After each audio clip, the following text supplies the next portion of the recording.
Assalamualaikum warahmatullahi wabarakatuh. Selamat sore, selamat malam, selamat pagi untuk kita semua. Kali ini kita akan belajar membuat sebuah website company profile sederhana. Pada video live sebelumnya, sebenarnya kita sudah memulai membuat sebuah website, ya. Jadi rencananya kita akan melanjutkan apa yang sudah saya jelaskan di sesi atau di video live sebelumnya. Untuk project yang sudah saya kerjakan ya, atau kita kerjakan, sudah saya upload di GitHub saya.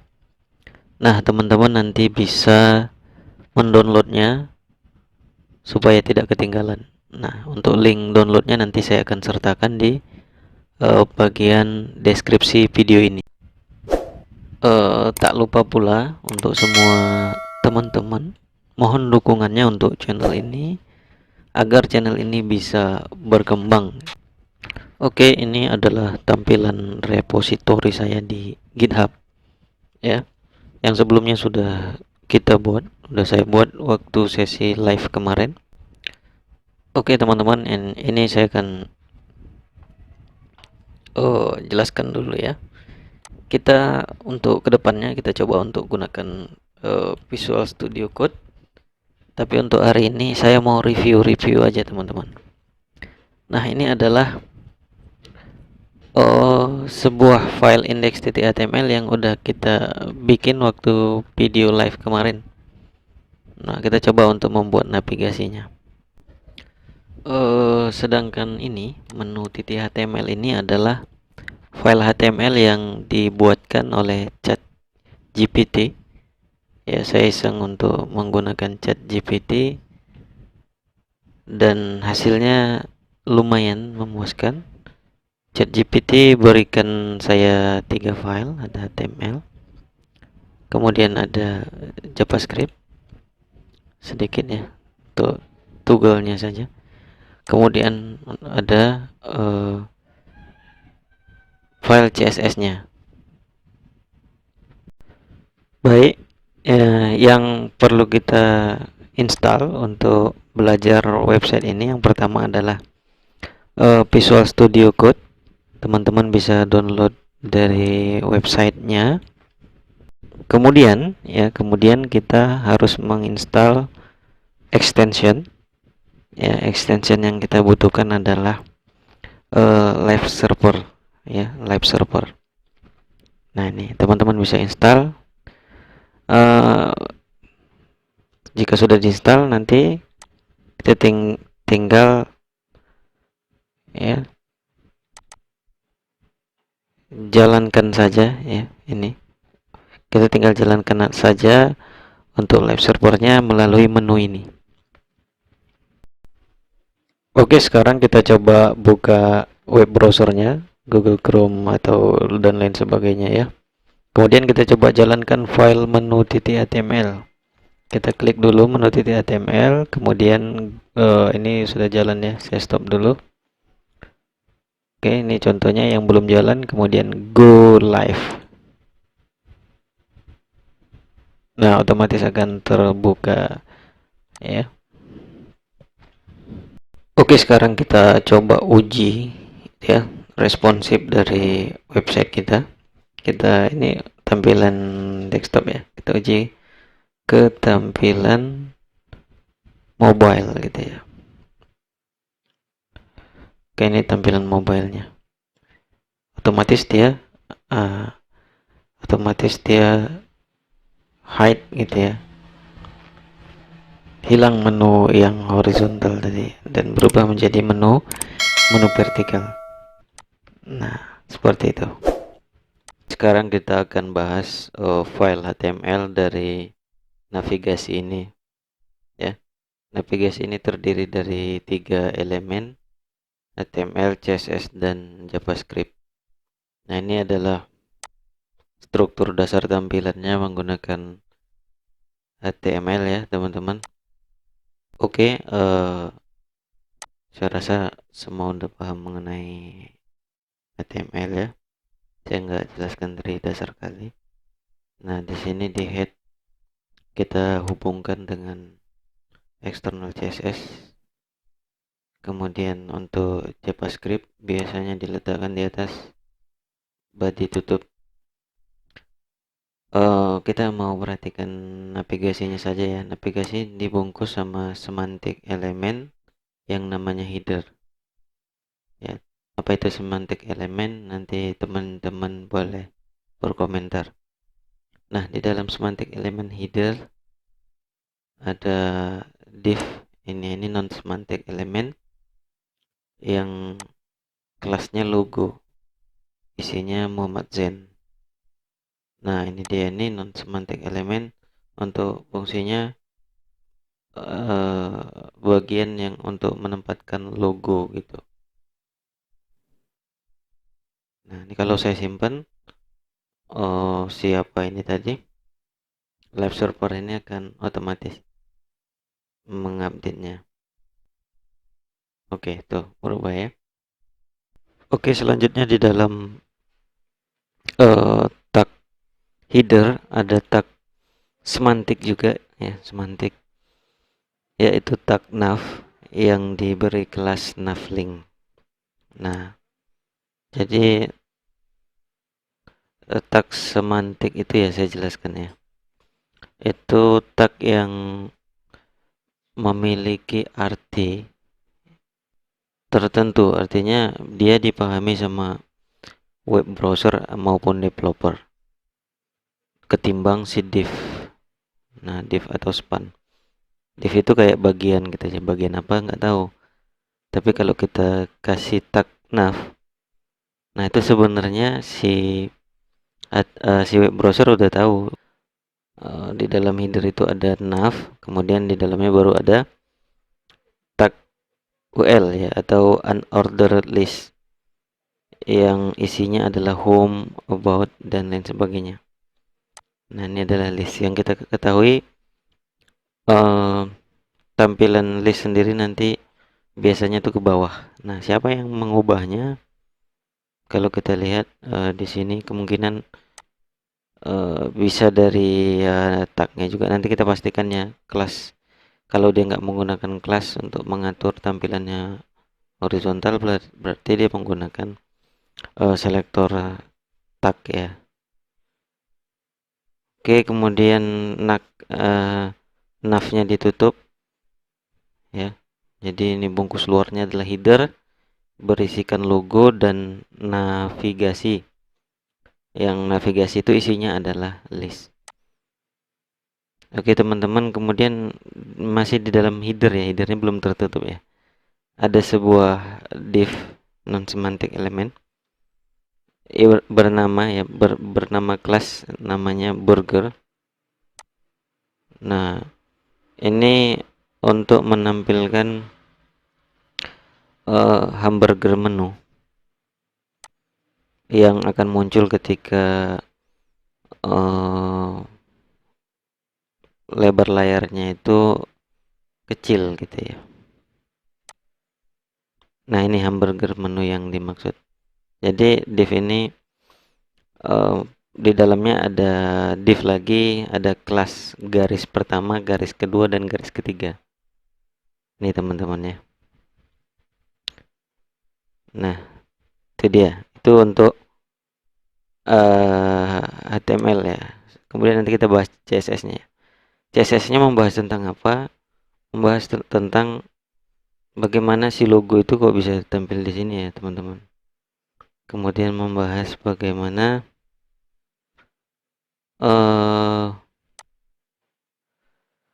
kenapa navlinknya itu berada di kanan ya. Nah, juga membahas kenapa burger ini nggak kelihatan di tampilan desktop gitu. Oke, nanti baru kita bahas JavaScript-nya. Oke, kita akan lanjut bahas di file CSS-nya. Nah, untuk nama ini nanti perlu disesuaikan. Nah, ini namanya style underscore menu titik css. Yang pertama kita ngatur body marginnya 0. Nah, ini supaya dia rapat ke pinggir ya teman-teman, marginnya 0. Kita bisa buktikan, kita komentari marginnya ini. Kalau kita simpan, nah kalau kita nggak setting marginnya 0, sebenarnya halaman HTML ini akan memiliki margin gitu teman-teman. Kemudian header ya, header tadi pembungkus luar tadi, displaynya flex. Nah, display itu ada banyak. Oke teman-teman, untuk value dari atribut ya, atribut atau properti properti display itu ada banyak ya teman-teman. Namun saya sendiri belum banyak memahaminya. Nah, yang paling sering tuh biasanya adalah inline gitu ya. Inline ini mengambang nih kalau nggak salah.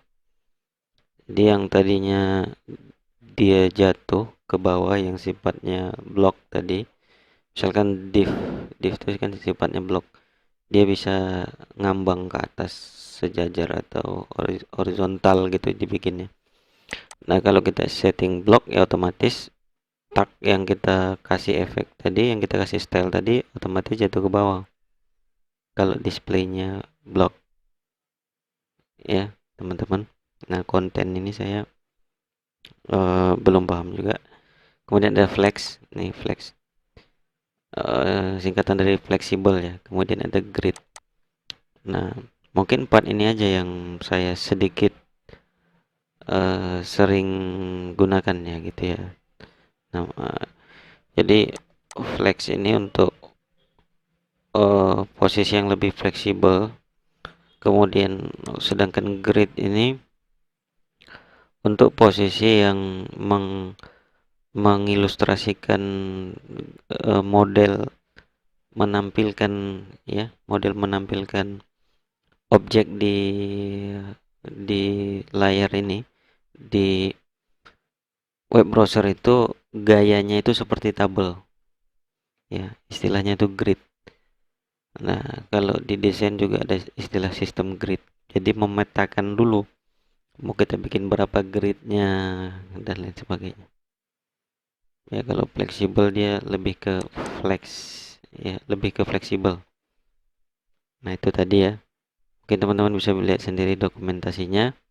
Intinya kalau inline ini bisa mengambang, kalau block ini bisa jatuh, kalau fleksibel ini bisa dia ngambang juga dibikinnya. Kemudian grid ini lebih ke tabel nanti tampilannya. Oke, kemudian ada perataannya, displaynya fleksibel, perataannya space between. Nah, ini kita coba-coba saja ya. Ada space between itu ada start. Nah, jadi dia ke pinggir semua ya teman-teman. Nah, berarti yang terkena efek itu sih nav-nya tadi ya. Kemudian kalau N dia pasti ke kanan ya, ke kanan semuanya. Oh, jadi kalau di space between karena ada dua ya teman-teman, ada dua komponen dia, ada logo sama nav ya. Jadi kalau kita bikin space between gitu dia. Nah, kalau center ke tengah semuanya. Kalau space between maka keduanya akan saling menjauh gitu ya. Spasi di antaranya. Kemudian align item. Oh, ini kita cobakan saja. Kita cobakan start. Ini itemnya nih si logo gitu ya. Lainnya mau apa? Kalau start ya nggak terlalu ngefek dia. Ya, di center ya.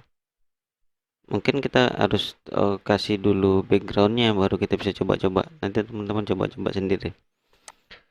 Kemudian di header itu dikasih padding ya. Padding adalah jarak box dengan isi itu 20 px. Jarak box itu jarak kotak luar ini dengan tulisan ini. Nah ini kalau saya tambah dia makin mengedalam nih. Ya makin ke dalam, seolah-olah kita melihatnya makin besar ini, padahal dia makin jauh jaraknya. Nah itu dia. Ini warna merahnya itu dari situ datangnya, dari background color ya. Nah seperti itu. Kemudian untuk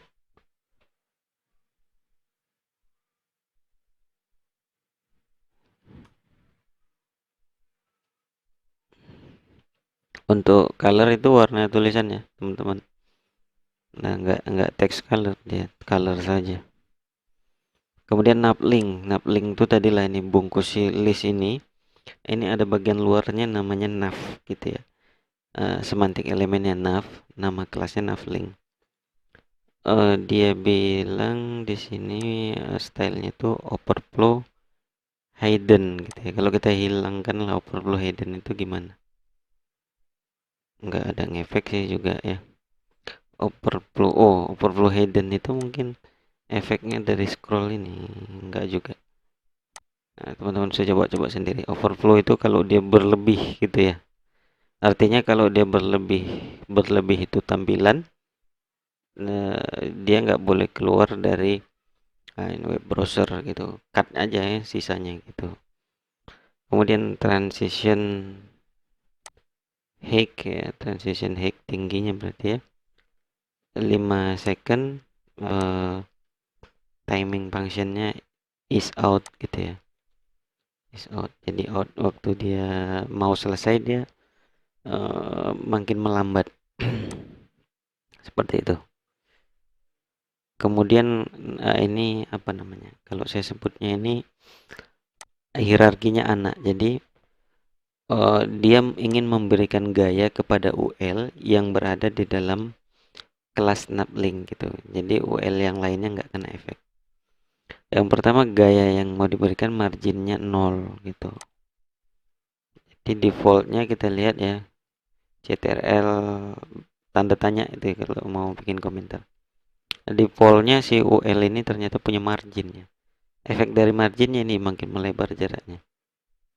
Nah, kemudian paddingnya juga 0, displaynya fleksibel. Nah, mungkin ya ini kenapa sih listnya tadi nih bisa nggak jatuh nih, karena displaynya flex. Nah, benar ya. Karena displaynya flex itu dia nggak jatuh ke kanan jadinya. Aslinya si UL itu displaynya adalah block gitu. Nah, jadi flex, kemudian justify content around, mereka saling menjauh ya. Justify content space around, space yang mengelilingi, di sini ada space ya, seperti itu ya. Kemudian adalah LI, tag LI ya, tag LI yang berada di dalam kelas navlink itu style listnya ya non, apa bacanya ya,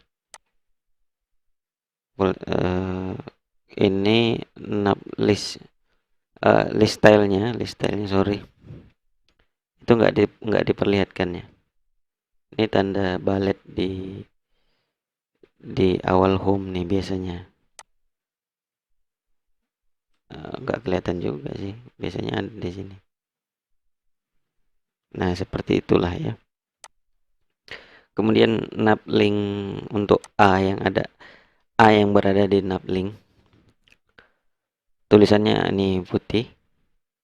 Kemudian text decorationnya ini biasanya punya underscore, kalau A itu punya underscore. Ini dia. Kemudian font size-nya 18, marginnya 5. Nah ini yang memberi jarak ya. Nah itu selesai untuk si nav ya, selesai. Ini masuk ke burger. Burger ini displaynya none ya. Displaynya none. Tadi ada 4 tambah 1 none, ini sering ya none. Itu dia nggak kelihatan kalau displaynya none ya. Nah itu kalau dia displaynya display lah ya, block atau inline. Nah maka dia akan tampil karena space around ada 3 elemen, maka dia masing-masing spasinya itu diantaranya, jadi kayak gini dia tampilannya. Pointer, kursor, pointer. Nah, jadi kalau dia ada, maka kursornya itu berbentuk tangannya, hand. Oke, untuk kelas line 1, line 2, line 3 langsung dikasih gaya lebarnya 25.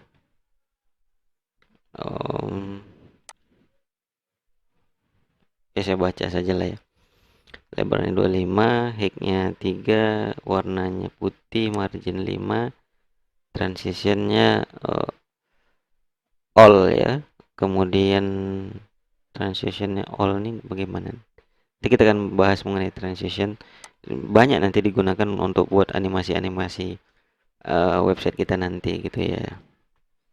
Nah, untuk timing functionnya is oke. Kemudian ada kelas toggle line pertama ya. Toggle, kelas toggle yang mana?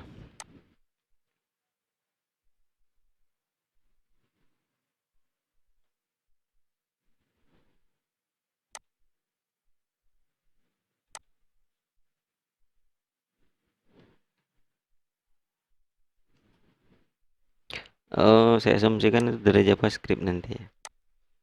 Nah, dia akan transform 45 derajat. Itu maksudnya adalah dia membentuk X nanti kalau kita klik burger menu tadi. Itu akan membentuk X untuk close. Kita klik lagi dia jadi burger menu lagi. Nah, ini derajatnya 45 derajat, jadi mereka antara line 1 sama line 3 ini menyilang, sementara opacity line 2-nya itu hilang. 0 opacity-nya. Jadi garis burger itu garis tengahnya hilang, nanti 1 sama 3-nya itu saling menyilang. Nah, seperti itu ya. Kemudian nih ada apa istilahnya ya? Kalau nggak salah queries media gitu ya. Ini yang akan menentukan mereka mau tampil bagaimana di resolusi max width-nya 768. Ya, 768. Baik teman-teman, sampai di sini dulu belajar kita. Nanti kita akan lanjut membahaskan mengenai sebuah website company profile yang akan kita buat. Ya, nanti kita akan bahas sedikit demi sedikit mengenai navbar ini akan kita selesaikan dulu. Baik, lebih dan kurang saya mohon maaf. Mohon dukungannya untuk subscribe channel ini. Saya tutup. Wassalamualaikum warahmatullahi wabarakatuh. Selamat pagi, siang, sore, maupun malam.